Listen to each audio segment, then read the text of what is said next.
The riots keep going and the Democrats are just now beginning to notice. Kenosha violence gets out of hand, we get more information about the Jacob Blake shooting, and Don Lemon blesses us with some CNN bias. Let's get into it.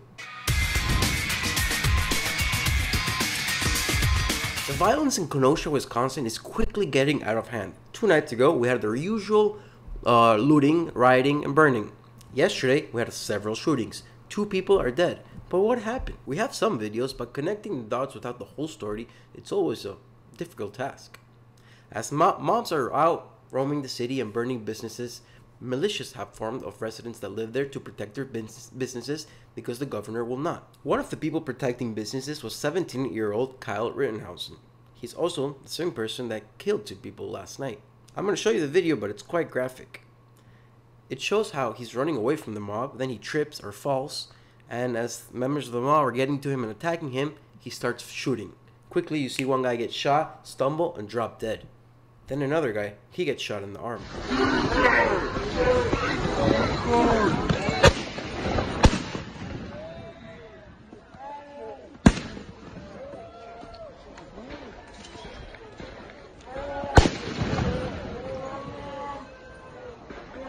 The guy that got shot in the arm, it was claimed that he was a peaceful protester, but there's an even clearer picture. You see what's in his hand? Doesn't look like a peaceful protester to me. And what we just saw there is a good argument for why AR-15s should be legal. What if a mob comes up to you? A pistol won't be enough. And yeah, I could already hear the counter argument. Yeah, but if a bad guy gets the AR-15, he could kill so many people. Yeah. But here's the thing. Criminals break laws. Law-abiding citizens don't. So if you make it illegal, the criminals, by definition, people who break law, will still have those guns. And you, the law-abiding citizen, won't be able to protect yourself. While all of this is going on in Wisconsin, the governor, Tony Evers, has refused help from the federal government. The police in Wisconsin has said they need 750 National Guard members to help them out.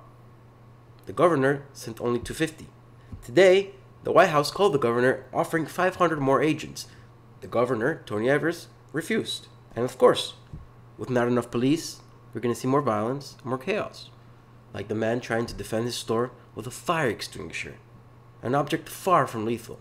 He was spraying at people so they would get away from the store, and what did he get? He got knocked out. Watch.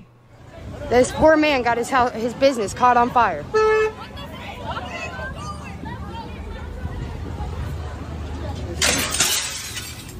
I'm sorry, sir.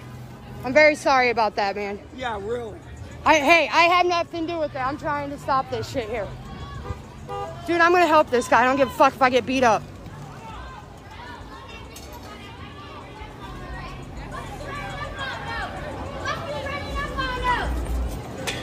Oh, sir, sir.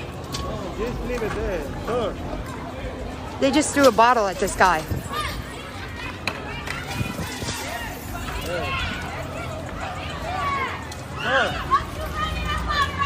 Hey, hey, hey! No! All this violence because of the shooting of Jacob Blake. Well, today we got more information about the shooting of Jacob Blake, and it seems like it was more justified than not. You see, the media said that Jacob Blake was breaking up a fight between 2 women, which that's why the police were called for the fight. However, it has come to light that the police were called because Jacob Blake was robbing one of the women, robbing her for keys. 707 2805 40th Street, 28054 Street. Complainant says Jacob Blake isn't supposed to be there, and he took the complainant's keys and is refusing to give them back. Headquarters 618 707, just for 43. We have a alert at this address for 99 for that subject. 707 for your shot fire.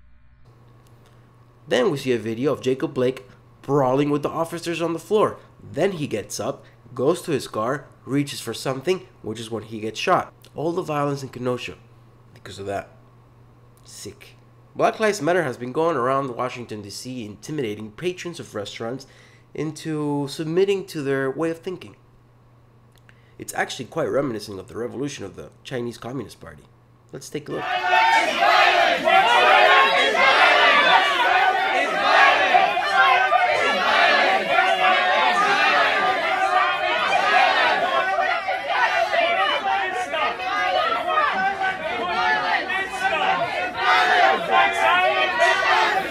I don't know if I'd be able to control myself on that one. Lastly, let's talk about my favorite news network, CNN. As we know, they haven't been acknowledging the riots. It's just peaceful protests if they even get covered. Well, CNN had a glimpse of honesty yesterday. One of their tyrants referred to the protests as violent. Quickly though, they noticed their mistake, and 10 seconds later, they changed it. Check it out. For us, Omar, this incident was captured on video. We want to warn our viewers, the video is graphic, very hard to watch, but set the scene for us. Walk us through what you're learning. That's right, Wolf. Well, there are a lot of investigations playing out right now trying to figure out what led up to Jacob Blake being shot. But what we do know for sure is that people are angry. They have expressed that anger through Donnie Lemon, Lemon Lime, Don Lemon. He has finally acknowledged that the riots exist. And not because he figured it out and wants to be honest with his viewers and tell them the truth.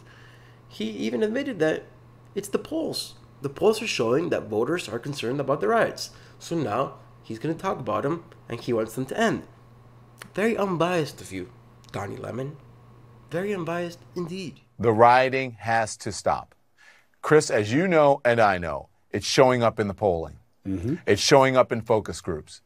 It is the only thing right now that is sticking. Political battle states, like Wisconsin, have become literal battle states.